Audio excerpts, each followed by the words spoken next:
Aloha, I'm Kiana Cayabyab and you're watching Star News Live. Here are today's top Hawaii headlines from the editors at the Honolulu Star-Advertiser.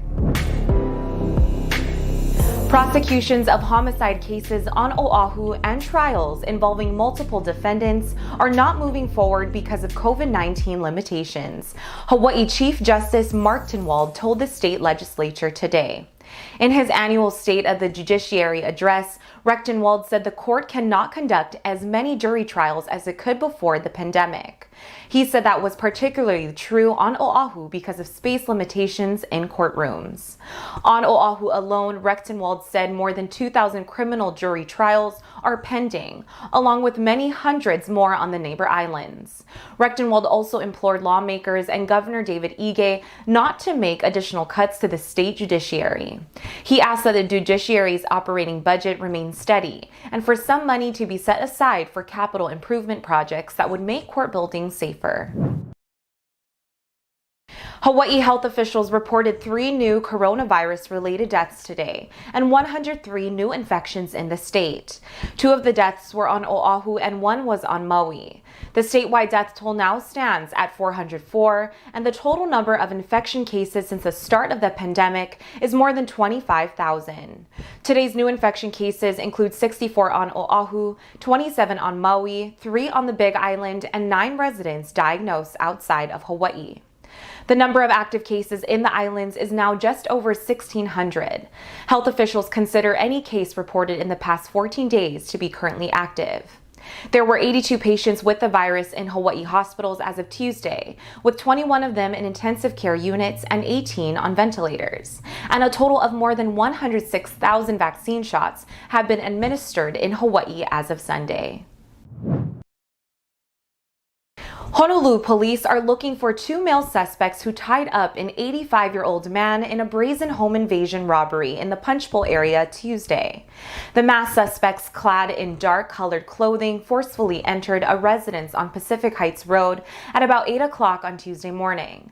Police said they were armed with a handgun and threatened the victim. The suspects then tied up the man and searched the home. They fled with money and other items stolen from the residence. The 85-year-old man was not injured.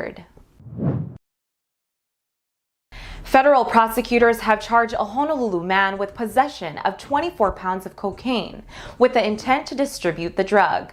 Ping Hong Lee was arraigned Tuesday before federal judge Wes R. Porter. He is charged with multiple counts including conspiracy to distribute cocaine, possession of a firearm in a drug trafficking crime, and being a felon in possession of a firearm.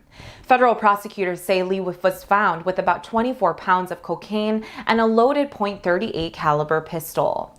He pleaded not guilty to the charges and his trial is set for March 30. Lee was arrested by law enforcement officers on January 13 after receiving a dark blue duffel bag in Waikiki and driving off in a 2018 Porsche. The drugs, pistol, and ammunition were found in his vehicle. If convicted of the charges, Lee faces a mandatory minimum sentence of 20 years in prison. The Federal Environmental Protection Agency has fined Keehi Marine more than $127,000 for discharging pollutants into Hawaii waters. The Sand Island boatyard let pollutants like lead, zinc, and copper flow into the ocean through stormwater runoff. The EPA says that Keehi Marine has agreed to take preventative measures to reduce the discharge of contaminants. The pollutants can harm sea life and sensitive coral reefs and violate the Federal Clean Water Act. The EPA says Keehi Marine has installed a treatment system to remove pollutants from the stormwater discharge. For more on these stories and all the latest headlines, subscribe to the Honolulu Star-Advertiser. Visit Hawaii's top source for breaking news online at staradvertiser.com and download the Star-Advertiser mobile app. Mahalo, and we'll see you back here tomorrow.